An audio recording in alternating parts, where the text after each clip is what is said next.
Hello বন্ধুরা, সকালবেলা উঠে চলে এসেছি ছাদ বাগানে। এই দেখুন, কালো কচুটা এত সুন্দরভাবে হয়েছে। এখানে 3-4টে কচু একসাথে বেশ জমাট বেঁধে হয়েছে। আমার কাছে ইলিশ মাছের মাথাও রয়েছে। আমি ভাবছি যে ইলিশ মাছের মাথা দিয়ে করার জন্য এই কচুর শাকটা আমি কেটে নেব। শুধু এইটাতে হয়তো হবে না, অল্প হবে। তার সাথে আরও এখানে রয়েছে কয়েকটা জায়গায় রয়েছে। এবার এখান থেকে আমি কেটে নিয়ে যাব। তার সাথে তোমাদের দেখাই কলমি শাকগুলো, দেখো কত তরতাজা হয়েছে। অনেক জায়গায় দিয়েছি আমি দানা। আর এটা তো সবুজ নোটে, আর নোটেরও অনেক এবার বাম্পার ফলন হয়েছে। আর এই দেখো পুঁই শাকেরও এইখানটায় দেখো গিমাগুলো, পাতাগুলো কত বড় বড়। তার সাথে তো থানকুনি পাতা প্রচুর পরিমাণে হয়ে রয়েছে।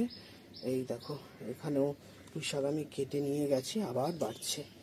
আর এই যে এখানে দেখো কত গাছ গিমা রয়েছে। এটা হচ্ছে এটা খারকোল, এই যে গিমা রয়েছে। আর এইখানটায় রয়েছে হচ্ছে কলমির আরও আছে বাম্পার বাম্পার ফলন। এই দেখো কলমি, এই একটা কলমির পুরো ঝাঁক। আরও আছে কলমির, এই জায়গাটাতে শুধু কলমি। এই যে দেখো এইখানটা শুধু কলমি, কত সুন্দরভাবে হয়েছে দেখো। আর আমার গাঁদা গাছটা ফুল এসছে, তোমাদেরকে দেখাবো।